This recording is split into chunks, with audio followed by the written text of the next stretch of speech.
नमस्कार एवं स्वागत आप सभी मित्रों का एक बार फिर हमारे यूट्यूब चैनल स्टडी पॉइंट में। जैसे कि आप सभी लोगों को पता है कि आज एलटी का जो एग्ज़ाम है वो 2 पालियों में होना है। तो जो पहली पाली में आज एग्ज़ाम हुए हैं उनके हमारे पास एक क्वेश्चन पेपर आया है जो कि हिंदी का है। इसके हम 30 क्वेश्चन देखेंगे जो कि आपके टीचिंग एप्टीट्यूड से संबंधित है। इन 30 क्वेश्चनों को हम देखेंगे जो कि हम इनको सॉल्व करने का पूरा पूरा प्रयास करते हैं। लेकिन अगर इसमें कोई त्रुटि होती है तो आपसे इसमें सुधार अपेक्षित है। आप इसमें सुधार कर सकते हैं या अपनी तरफ से उत्तर हमें बता सकते हैं, आप इसमें सुधार कर सकते हैं। तो चलिए हम अपनी तरफ से प्रयास करते हैं इसको सॉल्व करने का। लगभग लगभग हमने प्रयास करने की कोशिश की है सभी प्रश्नों को। तो पहला प्रश्न था इसमें कि राष्ट्रीय पाठ्यचर्या रूपरेखा 2005 को तैयार करने के लिए कितने फोकस ग्रुप बनाए गए। तो कितने फोकस ग्रुप बनाए गए थे, ये बनाए गए थे 21 फोकस ग्रुप। 21 फोकस ग्रुप को यहाँ पर बनाया गया था। नेक्स्ट क्वेश्चन पे चलते हैं। दूसरा प्रश्न हमारा अलग अलग अवसरों पर या समतुल्य प्रश्नांशों के विभिन्न प्रश्नांश सेट पर एक ही व्यक्ति के प्राप्तांकों में स्थिरता एवं अथवा संगतता कहलाती है। तो क्या कहलाएगी जब हम बोलते हैं कि वैधता क्या होती है। वैधता जब वो होती है जब हम कोई टेस्ट बनाते हैं, जब हम कोई परीक्षण बनाते हैं तो वो वैध होना चाहिए, यानी जिस उद्देश्य को लेकर के वो बनाया जाता है उसकी पूर्ति अगर वो करता है तो वो क्या हो जाएगा, हमारा उसकी वैलिडिटी वो वैध होगा, वो परीक्षण क्या होगा, वैध होगा। ठीक है, तो परीक्षण ही होता है। विश्वसनीयता क्या होती है। अब देखो यहाँ पर अलग अलग अवसरों पर एक समान जो अंक लाता है व्यक्ति, एक समान व्यक्ति अंक लाता है तो उसकी विश्वसनीयता है, उस टेस्ट की क्या है, विश्वसनीयता है। यदि हम किन्हीं व्यक्तियों को वो टेस्ट करने के लिए देते हैं, एक बार उसके 8 नंबर आए और एक बार 0 नंबर आए, तो हम मानते हैं कि उसकी उस टेस्ट की विश्वसनीयता नहीं है। एक बार उसके 8 नकल करके भी आ सकते हैं और 0 अगली बार अगर उसको नकल करने को नहीं मिला तो अगली बार 0 आ सकते हैं। लेकिन यहाँ पर कहा गया है कि अलग अलग अवसरों पर उसके समान अंक होते हैं, स्थिर अंक होते हैं, तो हम कह सकते हैं कि इसकी क्या है, इस टेस्ट की एक विश्वसनीयता है। तो इसका आंसर हो जाएगा आपका सी।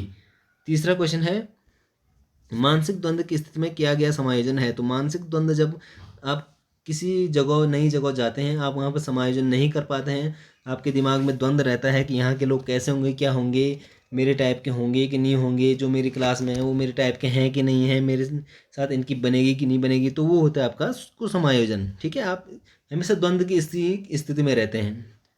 अगला चौथा प्रश्न था किस मापन में आरंभिक बिंदु शून्य होते हैं। तो किस मापन में आरंभिक बिंदु शून्य होता है, तो इसका आंसर हो जाएगा आपका ऑप्शन ए, निरपेक्ष मापन में। जो आपका निरपेक्ष मापन होता है इसमें हमेशा आरंभिक बिंदु क्या होता है, शून्य होता है। अब शून्य इसलिए होता है कि शून्य में आप पॉजिटिव भी जा सकते हैं और नेगेटिव भी आ सकते हैं। एक मेन बिंदु इसमें 0 से स्टार्ट होता है, तो ये होगी जो हो जाएगा आपका निरपेक्ष मापन। पांचवा प्रश्न है अधिगम वक्र के प्रथम सोपान में स्थिति होती है। जो इनिशियल स्टेज होती है अधिगम वक्र में वो कैसी होती है। तो अधिगम वक्र में जो होता है वो हमेशा नीचे की ओर होता है। क्यों, जो इनिशियल स्टेज आपकी अधिगम वक्र की होती है उसमें आप क्या करते हैं, सीखते नहीं हैं। अगर सीखते भी हैं तो बहुत कम सीखते हैं, इसलिए डाउन की ओर जाते हैं। लेकिन कुछ दूरी तक अगर आप नहीं सीख रहे हैं तो इस शुरुआती अवस्था में आप नीचे ढलान की ओर चले जाते हैं। लेकिन अगर एकाएक आप सीखने लग जाते हैं तो फिर से ये वक्र उठने लग जाता है। तो जो इनिशियल स्टेज का वक्र होता है अधिगम का, उसमें नीचे की ओर ढलान होता है प्रारंभ में। ठीक है, अगला काफ़ी सरल क्वेश्चन था। अगला काफ़ी बार आप पढ़ चुके हैं, यूटेट सीटेट में बार बार पूछा जाता है डिसकैलकुलिया। तो अंकों को समझने के लिए कैलकुलिया यानी कैलकुलेशन नहीं कर पाता है। ठीक है, कैलकुलिया से आप लगा सकते हैं कि कैलकुलेशन में कमी है, तो कैलकुलेशन नहीं कर पाएगा तो अंकों को समझने से संबंधित ये बीमारी है। सातवां प्रश्न है मनोवैज्ञानिक फ्राइड मनुष्य के भीतर मनुष्य किसे मानता है। मनुष्य के भीतर मनुष्य किसे मानता है। तो इसमें देखिए फ्राइड मानता है इसमें अहम को। ठीक है, अहम को इसलिए मानता है क्योंकि फ्राइड का मानना है कि जो अहम होता है, जो ईगो होता है, वो हमेशा व्यक्ति के अंदर क्या होता है, एक मनुष्य का रूप लेता है। जहाँ पर भी, क्योंकि ये जो अहम होता है वो वास्तविकता के सिद्धांत पर काम करता है। वास्तविकता में जो हो रहा है वो चीज़ चल रही है। अहम आपको हमेशा बचाता है। जहाँ पर आपको बच आपके अगर कहीं पर कोई चीज़ लड़ाई झगड़ा हो रहा है तो आपका अहम बोलता है, आपका अहम आपको आपके अंदर एक ईगो रहता है कि मैं भी इसको मारूंगा। या अगर कहीं पर आप अगर जीत नहीं पा रहे हो तो आपका अहम बोलता है कि भाग जा, तेरे बस का नहीं है। तो अहम क्या होता है, हमेशा एक व्यक्ति का साथी होता है अहम, इसलिए मनुष्य के भीतर मनुष्य किसे मानता है, अहम को मानता है, फ्राइड। अगला है 8वां, सूक्ष्म शिक्षण की क्रियाओं का सही क्रम है। तो सूक्ष्म शिक्षण की क्रियाओं का सही क्रम आपका हो जाएगा ए, क्योंकि सबसे पहले हम पाठ्य योजना बनाते हैं जो हम जिसको हम लेसन प्लान बोलते हैं, फिर उसमें शिक्षण होता है, शिक्षण के बाद उसमें प्रतिपुष्टि दी जाती है। आपने देखा होगा जब आपको 5 मिनट की टीचिंग या आधे घंटे की टीचिंग की जाती है तो पहले आपको पाठ्य योजना बनाने के लिए दी जाती है, चाहे आप घर से बना के लाओ चाहे वहीं पे बनाओ। उसके बाद उसका शिक्षण होता है, उसके बाद आपको जो टीचर पीछे बैठा रहता है वो आपको फीडबैक देता है। फीडबैक देने के बाद अगर उसमें कुछ त्रुटि है तो उसको क्या क्या किया जाता है, पुनः पाठ्य योजना बनाने के लिए बोला जाता है। पुनः पाठ्य योजना के बाद उसका पुनः शिक्षण होता है, पुनः शिक्षण के बाद पुनः प्रतिपुष्टि होती है। तो इसका ऑप्शन ए सही हो जाएगा। अगला क्वेश्चन है प्रबलन सिद्धांत के प्रतिपादक।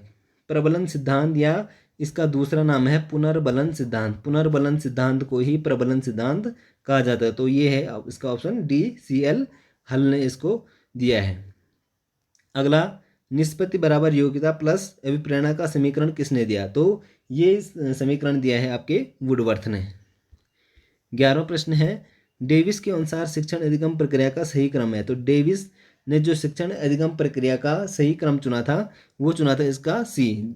जैसे पहले हम लीडिंग करेंगे, फिर कंट्रोलिंग करेंगे, फिर ऑर्गेनाइजिंग करेंगे और लास्ट में इसको नियोजन करते हैं, प्लानिंग करते हैं कि कैसे किया जाना है। इसमें थोड़ा डाउट है, इसको आप अपनी तरफ से देख लेना, इसमें अगर सुधार होगा तो आप हमें इसमें बता सकते हैं।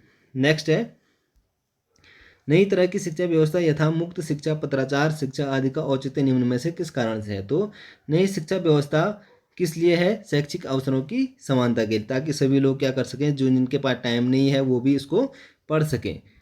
अगला 13वां प्रश्न है चालक शक्ति का वह मौलिक स्रोत है जो व्यक्ति को क्रियाशील कर देता है। तो ये आपने प्रणोद पढ़ा होगा, प्रणोद या ड्राइव। तो ड्राइव क्या होता है, आदमी को चलाने का काम करते हैं। जैसे चूहे के लिए क्या होता है, भोजन उसका क्या होता है, ड्राइव होता है, उसको चलाता है। वो उसको भूख क्या होती है, उसका प्रणोद होता है, उसको चलाता है, भूख उसको चलाती है भोजन को देकर कि मेरे को भोजन चाहिए।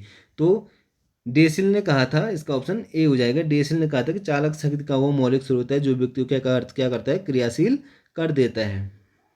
नेक्स्ट, बुद्धि का समूह कारक सिद्धांत किसने दिया। तो बुद्धि का समूह कारक सिद्धांत दिया था थर्स्टन ने। थर्स्टन ने बोला था कि बुद्धि क्या है, एक कारकीय द्विकारकीय से नहीं मिलकर बनती है, बल्कि बुद्धि क्या होती है, एक समूह के रूप में होती है। जैसे इसने कहा था कि बुद्धि क्या होती है, 7 कारकों से मिलकर बनी होती है, इसलिए इसको समूह कारकीय सिद्धांत कहा जाता है, जो दिया है थर्स्टन ने। 15वां क्वेश्चन है किसके अनुसार विकास परिवर्तनों की वह श्रृंखला है जिससे जीव भ्रूणावस्था से परिपक्वता की अवस्था तक पहुंचता है। तो ये कहा था आपके वेबस्टर शब्दकोश ने। अगला 16वां क्वेश्चन है मनोशारीरिक सीमाओं के कारण बनने वाले अधिगम पठारों को क्या किया जा सकता है, समाप्त किया जा सकता है। अब मनोशारीरिक सीमाएं क्या होती है, जब आपका अधिगम का पठार बनता है। अधिगम का पठार क्या होता है, पहले तो आप एक सीधी रेखा में चलते हैं, जैसे आप सीख रहे हैं, लेकिन एकाएक अगर आप सीखना बंद कर दें, आपको कुछ नहीं आ रहा है, इस टॉपिक से आपको कुछ नहीं आ रहा, तो आपका अधिगम है वो यहाँ पर रुक जाएगा, और या तो वो ढलान की ओर जाएगा या चुप एक जगह पे स्थिर रहेगा। तो उसको कहा जाता है अधिगम का पठार। तो मनोशारीरिक सीमाओं के कारण या मनोशारीरिक सीमाएं कह सकते हैं हम, नींद के कारण, थकान के कारण, या कुछ आर्थिक स्थिति खराब है इसके कारण, जो मन एवं शरीर की सीमाएं होती है उसके कारण होने वाला जो पठार होता है अधिगम का, उसको क्या किया जा सकता है, समाप्त किया जा सकता है। इसका ऑप्शन ए सही हो जाएगा। 17वां क्वेश्चन है क्रियात्मक शोध का सीमांकन होता है। क्रियात्मक शोध का सीमांकन होता है। तो क्रियात्मक शोध का सीमांकन जो होता है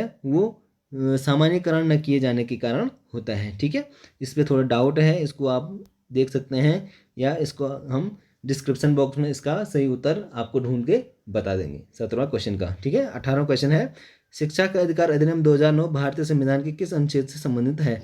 तो 21 का ए इसका हो जाएगा ऑप्शन डी।